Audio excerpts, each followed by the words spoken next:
Off-brand versions of popular weight loss drugs such as Wegovy and Ozempic will no longer be available in the U.S. A judge declined an initial injunction to allow compounding pharmacies to continue making them. Joining us now to break down what this means is obesity expert Dr. Angela Fitch with Obesity Medicine Association. Welcome. Thanks for having me, Mary. Yeah, what does this mean for people who take these off-brand versions of these weight loss drugs? Well, it means that should talk to their physician, the clinician, in order to find an alternative, right? We know that obesity is a chronic disease that needs to be treated ongoing, and there are alternatives out there, so people should know that they should seek out help and advice. Why should people be concerned about compounded GLP-1s? Well, the real concern we've always had is that there's no generic for these medications.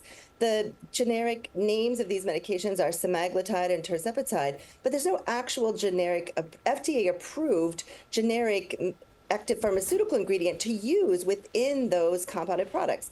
So the original product is coming from various locations that we're not even sure how it's coming in and getting into these compounded products. And that's the real concern, is you're not sure what you're injecting yourself with.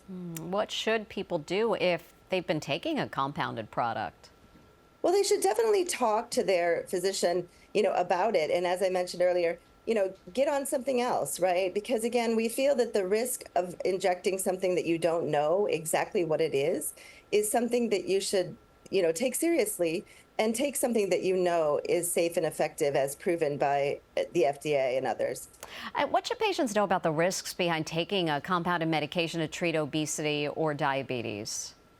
Well, we just don't know is the thing, right? Normally in medicine, we like to know. We do clinical trials, we do clinical research, we get things approved by the FDA in order to know what the safety, efficacy, and quality of those medications are. And with the compounded products, we don't know that, because there's no active generic pharmaceutical ingredient to put into that compounded product. And that's what we're really concerned about. And the FDA has faced backlash for lack of oversight of these drugs. What more needs to be done by them in terms of regulation?